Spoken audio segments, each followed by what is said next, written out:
more mental space than prior to now.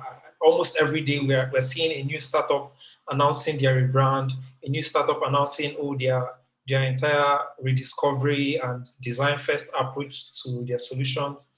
And I think even just today, a startup also that's Brass announced their rebrand. Now there's a reason it seems as though once a startup gets to a certain growth stage, they consider redesigning. Now that's because they've gotten to a stage where they can now make the appropriate investments in design. Now, in most cases, maybe the reason they didn't start off that way was at the entrance level of the startup, they couldn't afford design of that should I say caliber, and now they can make such investments. They always go back, which is why every day you're seeing, okay, just before Brass, we had that of Mono. Mono also just went through a rebranding phase where they're understanding that we've come to a place where we can't compromise on our design anymore, because design could really be the difference between being made use of and not being made use of.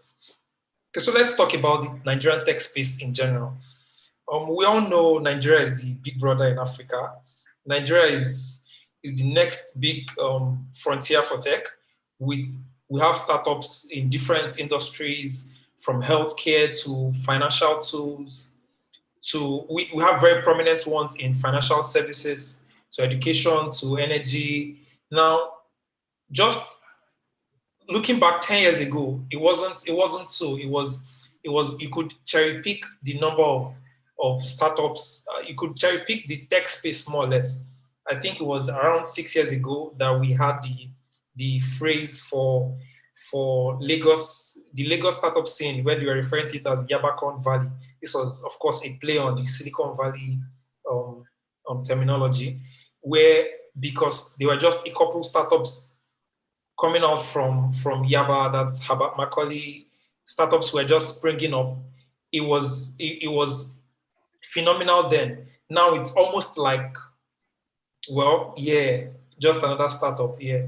And that should tell you the total value of the Nigerian tech space in general. It's by the day you are hearing numbers that you can't 10 years ago wrap your head around. And in all these massive leaps, in all these moves, we have design at the forefront, because by definition, design is the first step taken to solve these problems, whether mundane or essential. Because even in the way we think about it, we think of these solutions first from a design standpoint.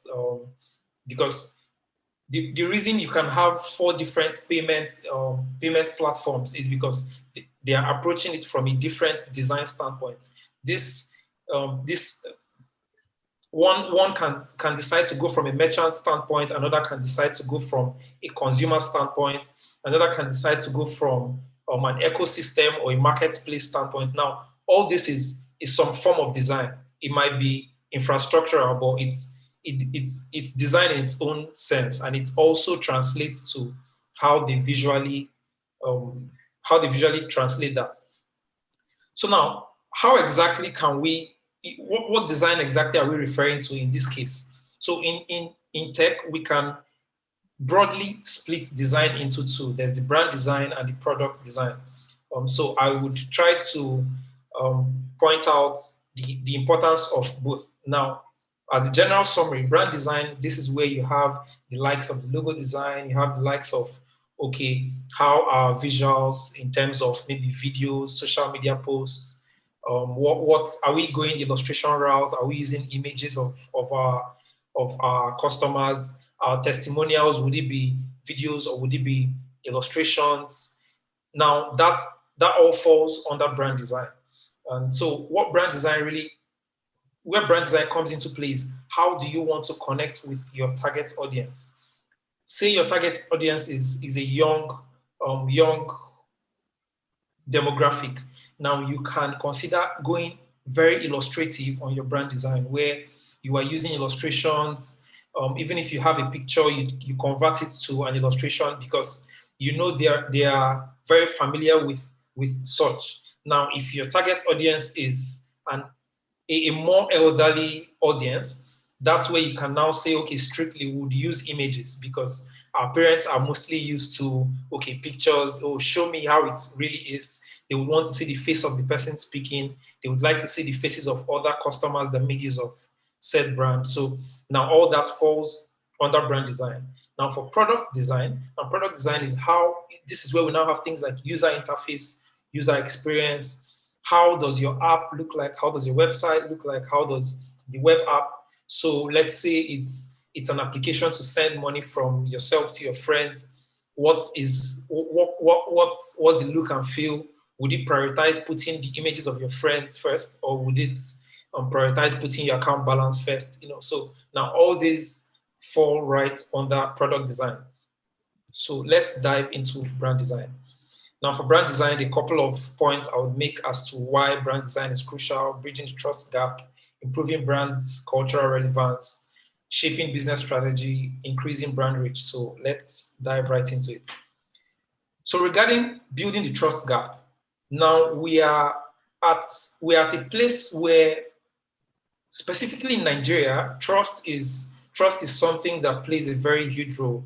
Now, the difference between you buying from one Instagram vendor and another Instagram vendor could be down to the fact that one page is branded and the other page is not.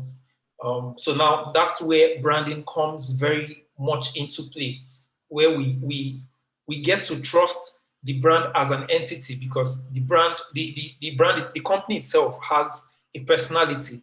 Now, an Instagram page that let's say sells, let's say wig for the purposes of this, and another one that also sells wig. Now, one page just posts images of wigs, in different ways, and the other page, in addition to posting the wigs, every now and then they also have customer testimonial, which is branded with their visuals. Every now and then, also the wig presentation is done within the visual design of the brand. Now, that alone could be the difference between you choosing the branded page and the unbranded one. Now, generally, with this design bridging this trust gap, it has led to the adoption of new technologies. It has led to the use of certain. I would use Canva as an example now. Canva being a design tool. Now, without this understanding that branding and design can bridge this trust gap, Canva as a business might not be as valuable as it is presently. Okay, so let's move to the next one, being improving brands' cultural relevance. So now this is where brands try to appeal to expectations within a certain culture. An example, I would use Japan as an example. Japan, for most of their designs, you would notice they have red, black, and white. Now, this is because in that specific culture, these colors mean a lot to them. And it would make sense for a brand who is looking to maybe dominate the industry, choose those same colors. Now, if you bring it back to home, I use examples like Paystack, Piggyvest, now brands that deal with our money, brands that deal with financing. Now, it matters a lot to them for the consumer to trust that, okay, I can give these guys my money. And you realize this shows up in their design decisions, which is why most of them go with blue as their brand color. Now, from a color psychology standpoint, blue has been always alluded to endear trust and to position a brand as trustworthy. So it would make perfect sense for these brands to go for blue as their color choice. So the next point being, the next point being shaping business strategy.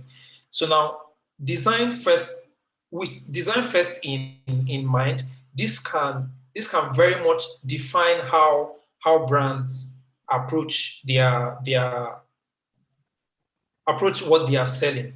Now, there was once a time where all businesses focused on was, the technical side of it, does it work? But we're in an era where there's a bit more understanding that design plays a huge role in making that decision of, okay, which which tool is more stressful to use. So now with this in mind, this can also inform how businesses go about their selling strategy. So I would use an example here. So I'll use a case study of a project we worked on. We worked on smallchops.ng. Now they tried to, I would loosely use this word, democratize how small chops is sold to consumers. Now the narrative before small chops was that small chops was an event product. It was the small chops is something you get when you go for a wedding that's lit, or you go for a birthday and there's pre meals, you know. But small chops came up with a simple question, which is, why can't I order one single pack? Now, when small chops approached us to design, small chop NG approached us to design their website, what we tried to do was have the website ask that question, why can't I order one single pack? Which is why the landing page of the website was a statement that said every day is a good day for small chops. Then it now said, oh, why not order one? Or better yet, make it two. Now with this in mind, we made the counter, the counter to already have two small chops in your cart. So by visiting the site, there's already two small chops in your cart. All you have to do is click checkout and you make payments and get on with life. Now, this decision is very much is a strategic decision for the business. It's one that says, we don't mind if everyone that comes to our website orders 2 packs of small chops. Now, you can see how very much that played into the design of the website itself. Now, this goes to buttress the point that brand design and design in general can shape business strategy. So we have another point, which is increasing brand reach. Now I would roll back to the example I gave at the beginning of this session, where I spoke about how for the past couple of weeks we've been having startups who have gotten some sort of funding look back to the drawing board, go back to the drawing board and try to revisit how their design was done or their design approach. Now, you would realize that by mere posting a great design of themselves or saying same brand, new look, or something of that sort, just because the new design is very much appealing, it creates a new conversation around the brand. So this is having to use design as a form of marketing on its own, where your design is practically your selling. Just by having great design, you are having people speak about the brand itself. Now, in just the same way we have universal languages like music, where you have two people that are very close friends just because, oh, they like same artists. Two people that feel so connected because they discovered, oh, we both discovered Omali together. You know, I feel like you have great taste. You know, things like that. Same way in design. That's the way we can use the guys that have the pinnacle of design, as it were, which is Apple. Now you will see friends that are very closely bonded strictly because they both believe Apple has great design. Now, same way that can create very emotional and strong connections between audiences and the brands themselves. So the new elevator pitch, as it were, is design. So yes, so that's for a couple of points regarding how brand design can tie into helping a business, especially in the Nigerian tech space.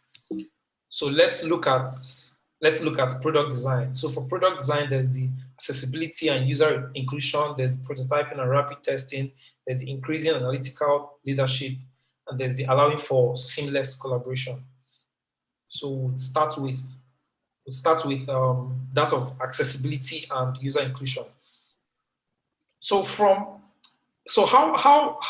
generally how people perceive a product is very much dependent on the little things, as little as the color choice, as little as what text was used on what color background, as little as, can I read the text on this app? Is this app very difficult for me to get information from?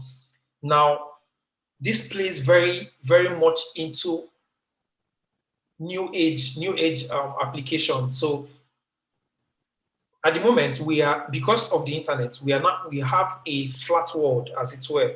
So we have a world where your application that, say, is used for sending money from point A to point B can be used by someone in a very different country, as long as the application allows access for that.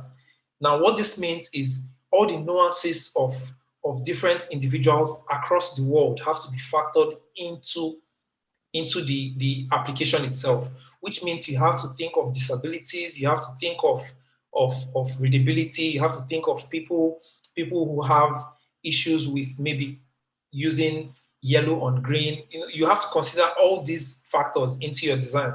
And with that broad, or should I say, with that with this flat world playing field, more than ever, all these considerations have to be made at the design phase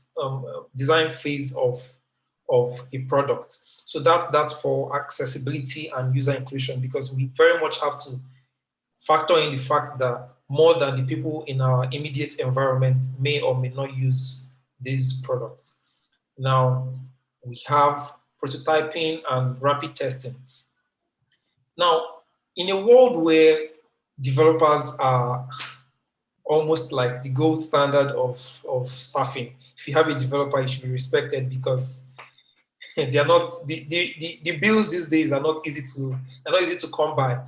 We need ways to sell these ideas. We need ways to show our investors, to show our friends, to just have our immediate testing environment validate or not validate ideas. And this is where we have design come into play. This is why we have the likes of InVision Studio, we have the likes of Photoshop, Illustrator.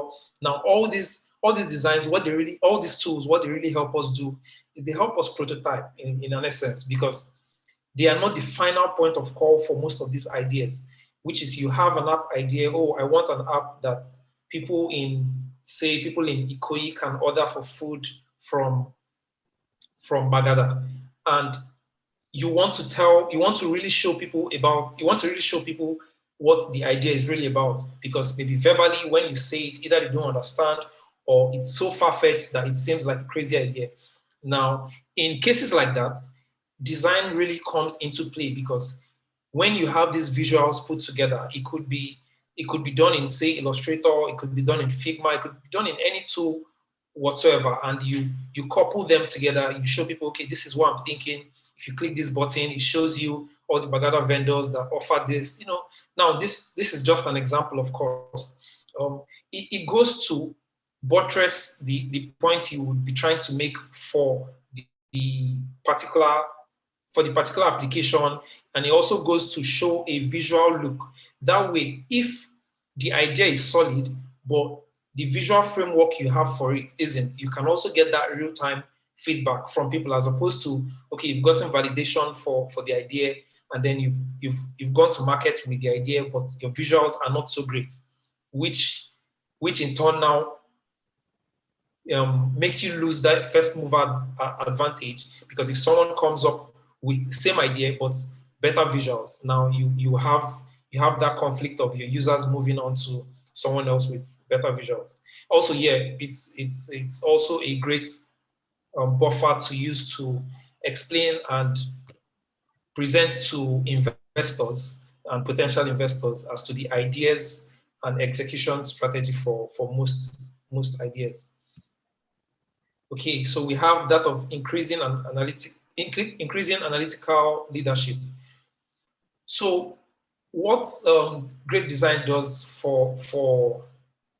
what design does for most products, design of products, what it does is, to an extent, it also helps brands effectively embed analytical tools to their products. Now,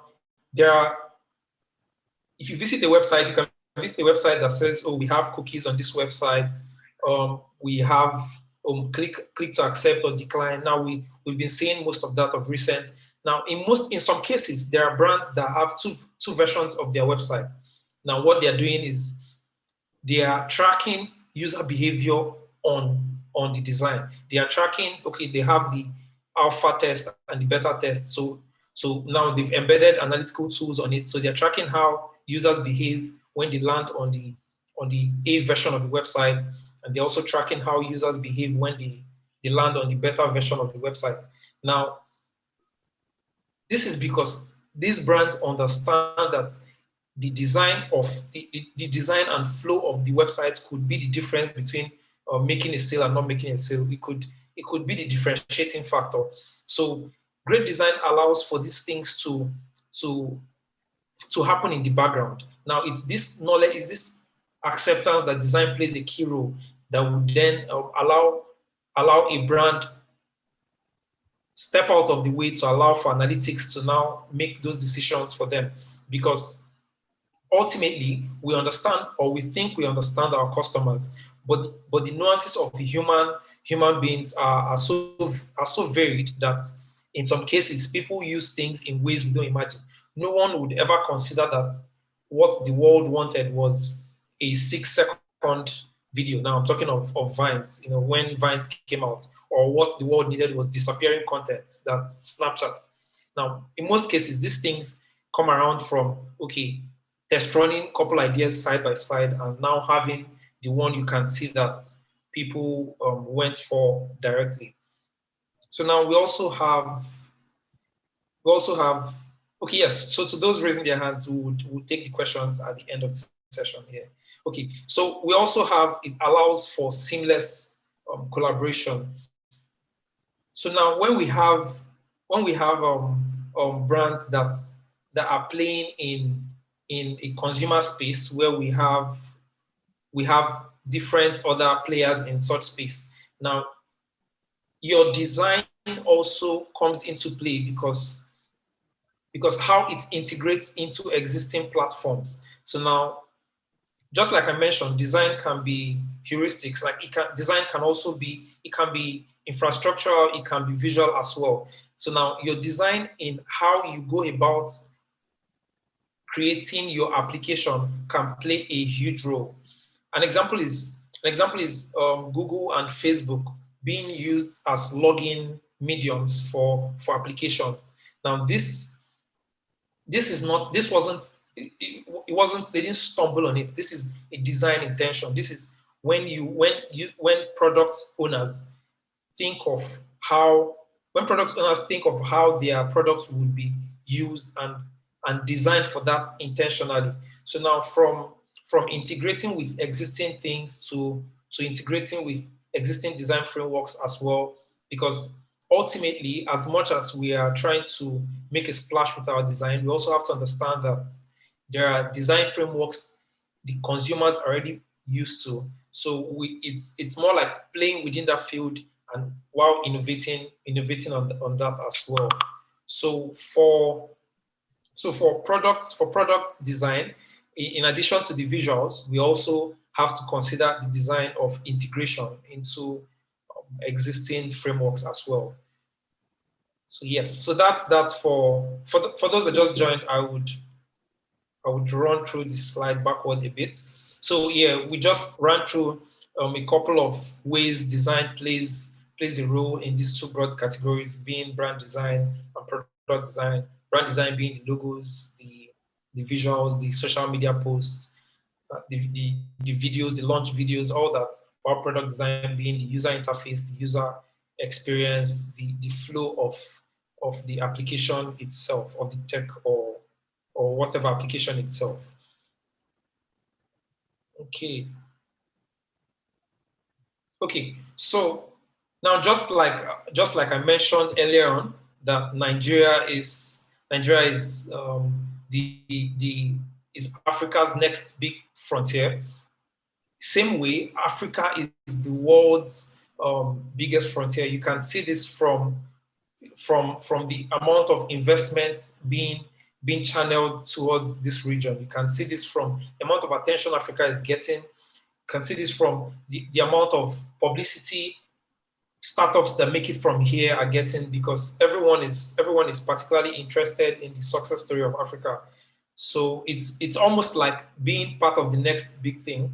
And with that in mind, we are also competing not only on this, not only on the African landscape, we're also competing on the global landscape, because just like I mentioned earlier, the internet has practically made the world a flat place. So solutions coming out of Africa are being benchmarked against global solutions. I can use the example of Paystack and Stripe. Now, Paystack started building off as the Stripe for Africa, and fast forward down the line, I think six years or so, they got acquired by Africa. Now that's by Stripe. Now that's because they've gotten to a stage where it could be said that Stripe can now get an extension into Africa by purchasing Paystack. Now, how does this tie back to design? This ties back to design because, just like was mentioned at the onset, why is it that when we see, oh, this rocket was built by a Nigerian in Ikorodu, this whatever was built by a Nigerian, the designs are usually nothing to write home about. Now, that's because we are no more playing on a field where it's just you versus your neighbor. It's you versus your neighbor in Canada, you versus a neighbor in Australia, you versus a neighbor wherever it is in the world, because ultimately it would make it to the internet, and invariably it will be placed side by side with similar innovation, similar products on the other side of the globe. So with that in mind, design more than ever, at least for African products, needs to be put very much at the forefront, because it's as it appears we're having to skip years. Now these are stages other continents went through in years. For us, we are skipping in more or less in decades. So yes, the the idea that your design the idea that your product would be compared to one done, say, in the US, should very much tell that the design choices we make would also be compared to that made by a US startup or a US project as well. Okay, and this also goes to say that Africa's youth population exploding, and Africa having a very large and vast amount of young people poses a massive opportunity, because just the same way if something succeeds in China, it doesn't exactly have to go as far as getting to Nigeria. It doesn't have to get to the US. Just succeeding in China alone is going to be massive for said product. Now, same way with Africa's growth trajectory, in same way, any success story that emerges from here, more or less, can almost stand on its own, and in terms of numbers and comparisons and graphs, can be compared to one that's also playing on a global field. Okay, so with this in mind, I would just speak on an example, a case study of how much there's focus now in design in this space as well. So this we've generally had this in mind as a question as to why aren't there resources that speak to Africa and speak to Nigeria as an entity, because most of the design resources we have are foreign as foreign as they come. And given we are in a space where whatever we create gets to compete with whatever someone not in Africa creates, it would make proper sense for us to also own the design process from end to end, because we are having to make use of resources that were curated and created specifically for them. You are at a meeting and you're having to show maybe a hand holding.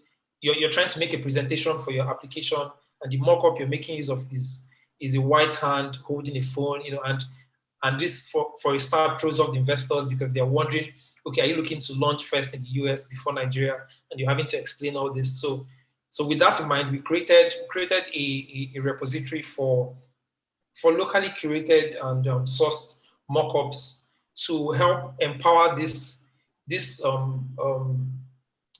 movement of design within the Nigerian and African space. Now, for us, it was meant to be a niche product. It was meant to be something that, just a handful of users are using, maybe people going for presentation marketing agencies, startup founders looking to make pitches to their founders as to, okay, where they're looking to channel their investments for marketing and where they're looking to place their new ads. But the responses we got went so far to show us that this isn't just a niche solution. This is we're at a point where everyone is beginning to get a sense of the role design plays in whatever it is we do.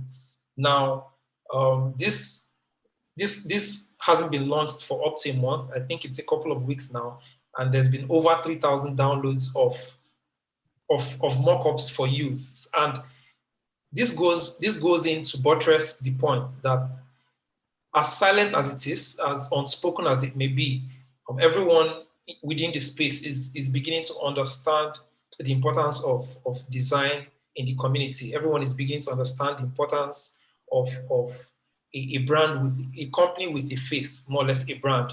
Everyone is beginning to understand also the importance of us as Africans owning our designs from end to end in such a way that it can play on the global space as well. So yes, in conclusion, I feel the key takeaway from all this is that we are in a time where for almost every solution for almost every problem that exists, there are 1,000,001 solutions. If you would like to handle cross-border payments, you would like to order for medical supplies, you would like to order for a ride, whatever it is, there are numerous options available presently. And in most cases, the decision between choosing one and the next, in most cases, exists at least at the surface level, exists on the design and how we interact with them. So I think it is safe to say more than ever, it is very much important that we pay closer attention to our designs. Thank you very much. Thank you. Thank you so much, Charles. That was fantastic. That was very interesting. Thank you so much. I appreciate you. Appreciate your time. You've been very wonderful. I've been very engrossed in this conversation. And I like the fact that you've really broken it down so that we can understand exactly the role that design has played in even the growth of some of the businesses you've worked with. Because I can see there's some examples that you gave. And it's very interesting because I've always known this, and I'm sure everybody has had an idea. For the first time, we can actually hear from an expert and see just how important design is to the growth of any startup. And it's it's something that we should all take to heart, really, honestly. I feel like the impression that I have is that whenever we are talking about building products, design is usually the last thing on our mind. Everybody's talking about, where's the money coming from? Where is the how do we make money? Where's the market? And so on. Where's the market? How are you going to source for your supplier? You deliver. Nobody really talks enough about the design of that particular product. Like, how do we position ourselves in such a way that if anybody that sees it from just the logo, they're already interested in what we are doing. And this is a trend that we see. That's why, like you said, businesses start off without just like normally, like without any care for their design. Then when they've raised money from international vendors, international VCs, then they now begin to ask questions like, oh wow, since our design is our branding is a little bit too local. We need to brand to an international level. And I would really want us to be more intentional about branding right from the very scratch, right? I mean, I've seen so many cases. I know a lot of designers. I know a lot of people that are very active in the design space, and we always see that. Well, let's maybe someone is willing to it feels like the design is something that you don't want to invest in. You rather invest his money in something else, and it's very sad, and it's something that we should try to look at. And thank you very much for breaking this down for us. Thank you for coming. So at this point, I'm going to open the floor. Someone already asked a question in the chat, so I'll just read that for you. Someone said, Mr. John Olorunokwe said in the chat that He wants to know what skill does he need to have, what app does he need to use to be able to design his product very effectively. Okay, so ultimately, product design effectively. Okay, so ultimately, it's this very much plays into who is asking the question. Now, what I mean by that is, as a for a startup founder with no design background, um, now the general advice would be, for a start, if you're looking to get maybe investments or third party individuals involved in your process, now it would make perfect sense for you to get a designer to help you articulate these thoughts visually. But for a designer who is looking to start off in product design. Now, generally, there are the um, free softwares that you can start off with. You can start off with Figma. Now, Figma allows you create layouts. Practically, Figma just gives you a blank canvas for you to play with. Now, there are also templates you can start off with, templates you can learn with, maybe try recreating to a point where you now get full autonomy. And now for there's also the Adobe XD. Now this would be for a designer who is already familiar with the Adobe suite. Let's say you started off designing by using Photoshop, Illustrator, and you are looking to move to a tool strictly for product design, and preferably not too far off from what you are already used to. Now, XD will come in handy. But in general, I think the design tool options are numerous. There's Figma, there's Canva, so ultimately it depends on what stage and who exactly is asking. But yeah, Figma is a good place to start off. Awesome. Thank you very, very much. Does anybody have a question? Would you like to raise your hand? Just like a question, you can raise your hand raise your hand and I'll select you to can speak to him directly. Does anyone have a question? Anyone? Okay, I think two people raised their hands during the call. I don't know whether we took note of. If they want to ask a question, just raise your hand now, please. Anyone? None? Okay, good. So I have a particular question, and it's something that will be really bothering me. Now, what exactly is, in your own opinion, is the reason why Nigerians don't pay so much attention to design? And what do you think needs to be done about it? So I think it boils down to economics, really. It boils down to the fact that we are still very much an emerging market rather. And this means we are still very much playing in the basics, which is food, clothing, and shelter. So anything that is not directly related to that, to an extent, we put in the back burner, which is we still very much are, or at least prior to now, we still very much are driven by hardware. Like, okay, you can pay 100,000 for a laptop, but if someone says 100,000 for maybe a flyer or something, whatever, it doesn't matter, because it's intangible. It feels like, what is the value there? And that's understandable because we are still just looking for food. But now with the whole rethinking of how we are approaching funding, not exactly necessarily having to come from your food money, where it could be individuals that believe in your idea, namely VCs, angel investors, and the likes. Now you are seeing people paying more attention to things they haven't exactly paid attention to before, which is design, aesthetics, user experience, user research, all these nuanced areas of solutions. So ultimately, I think the more it is we adopt different ways of, the more it is we adopt different ways of generating funding that don't exactly put us under pressure to just, oh, we need returns today. We need to, oh, how do we sell this and make money immediately? So are you saying that because we are always on survivalist mode, we don't have Yes, enough time to pay what? exactly, exactly. Yeah. So which is Well, why you feel this, yeah, like my favorite saying that says, if someone doesn't know where he's going to get his next food from, he doesn't think about how he's going to invest. do you get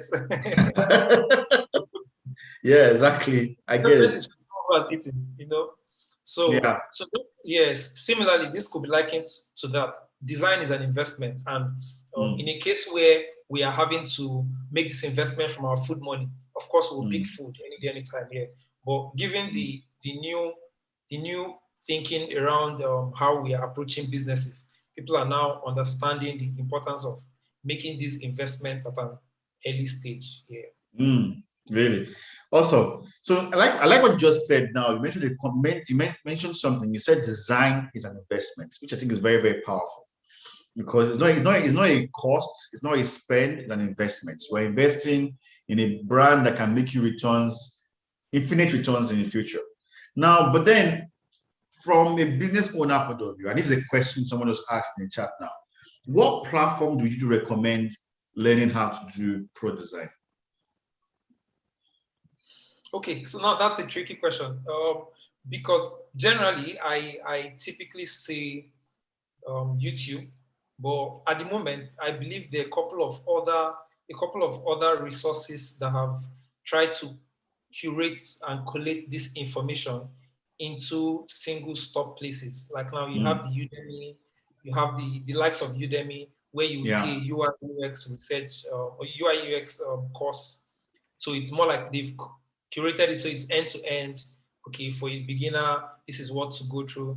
Now, if you can also go through the website of whatever design tool you're making use of. So let's say you're making use of Figma to learn. Let's say you're learning using Figma. I'm sure on the community side of Figma, there would be resources where they've put in maybe a roadmap or beginners in Figma start here. So we've come to a point in the world where information has been curated more or less. So it's yeah, and prior to now, YouTube would have been your black hole place to go, which in which case you would Yeah. seek the information out yourself. But now we have people curating these things as playlists, people curating these things as courses, and people creating these things as pointers. So where to start? So first start can be okay, searching for UI or product design courses. The second one would be considering the application you're making use of and going to the community section of said application to see Yeah. recommendations by people there. Now, Fantastic. someone asked a question also, which said, "What's your say about build first companies rather than design first?" Oh yeah, So, I'm just seeing it now. yeah. Yeah. So What do I you so think about it? Yeah, so I think that ties very much to that same initial analogy where I said where you corroborated where it was if you've not eaten you wouldn't think to invest. You Yeah, can't think about investment. yeah. So Yeah. yeah, so ultimately the balance we can strike here is build first, quite all right. But there are ways to build first using design, which is design gives you the ability to iterate quicker and prototype and get your feedback real time. Now, what I mean by this is now you want to build an app that sends money from human beings on the island to people on the mainland. Now, this is within Lagos. Yeah. Now you've explained this idea to a couple of people, and some people are telling you, "Oh, great idea! Oh, solid! I wanted to send money to someone on the island, and I had to use Gokada." Now, if you dive into building the application, what would happen is you might incur MVP development costs, where okay, you've paid for hosting the application, you've paid the developer, you've paid front end, back end, you've paid maybe server for a server space as well, as opposed to you have a design where you put it on a prototype link, say in Vision Studio, and now you share this link. So it's almost like you've built it, but what you built it was using design as opposed to the actual technologies for this. Now Yeah. this enables you to have people give you real-time feedback. So now in this kind of case, what you've incurred is a single cost. It's the cost of the designer or design team that helps you in this design prototyping, as opposed to building first, where you have to go all out on hiring an entire spectrum within the team.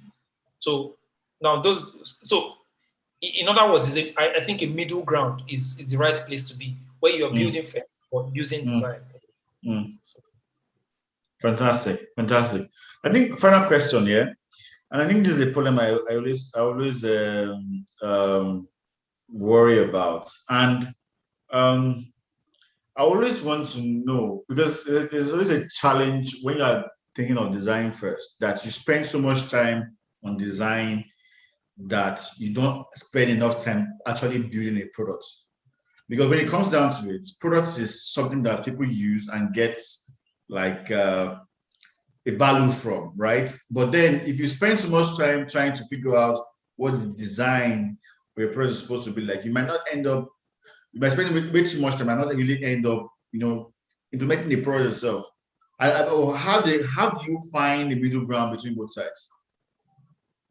Okay, so now this is where design agencies come into play, where as opposed to you focusing on design yourself. Now, the reason, say, a Chevron or an Oando wouldn't have all their IT maintenance or design or whatever in-house. I mean, they have the money, right?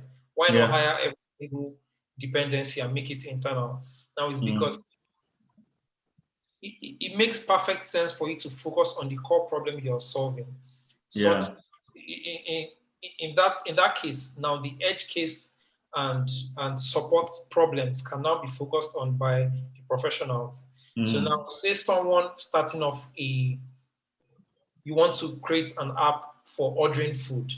Now you are focused very much on quality control. You're focused on delivery. You're focused on ensuring that if someone orders rice today and they order rice tomorrow, the taste is exactly and reliably the same way. Now, it would be you tearing your focus apart to also focus on how should the app be. I think that's where you now have design agencies like ours come into play, where you speak to us, tell us your expectations for the app. Oh, I want it to be that once the person lands on the app, you order one pack of this. I want it to be that once they land on the application, they put in they submit their email so that we can let them know when we have new mails and we update our menu and all that. Now, what this does for you is you have outsourced that to a third party whose core is thinking of such problems and tackling such, while yours is focusing on the core of the business. Now, yes, you can also liken it to logistics, where as opposed to the food vendor trying to hire riders, and as opposed to that, you just work with maybe a couple of logistics partners, and you know that okay, they're the ones handling delivery and all that. So ultimately, that helps. So you're saying that you're saying that design is a specialist, subject, it's a specialist area, and it should be handled by professionals, right? Oh, most definitely. Oh, wonderful! Thank you very much. That was very, very insightful. So we've come to the final part of this program. We've had a very wonderful time. I really again would like to thank Mr. Charles Eke for his time. And because we have like 5 more minutes, I can't take any more questions. But please join our Telegram group. I'm sure Mr. Charles too will also join the Telegram group briefly. Then when you get there, you can ask him any questions you like. You can be able to communicate with him better. You can be able to reach him personally and ask questions, and be able to get the answers that you need when it comes to the design of your particular product. And really, I just want to say again that really we need to do better when it comes to design in Nigeria. And this is what we can achieve with this particular program, then hallelujah, I'm very happy. I'm happy to have contributed to that particular process. So I will where now I have to ask my question. This is the question time segment, which I'm sure a lot of you are very interested in. So I'm going to ask the question. And Mr. Charles, I'm going to actually ask you to select the winner. Now, the winner is the person that gives the best answer first. And I'd like to secure your participation in this particular process, sir. Okay. Are you in? Yeah. Awesome. So today is not on me. If anybody, it's on him. So let's get that clear. All right, cool. So I'm going to post the question in the group, in the chat now, and the fastest fingers first. Immediately, I'm going to put my number in the chat. So when you see my number now, once you called your name, please just send me a WhatsApp message, and I'm going to text you. I'm going to send your credits to your line. Okay, so in the next 10 seconds, I'm going to pose a question in the group, and Mr. Charles Eke is going to pick the person who actually won. And here we go.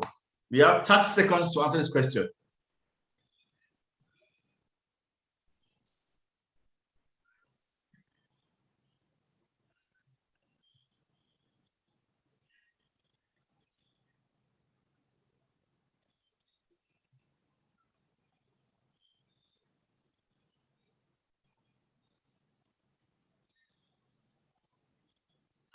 Ten more seconds.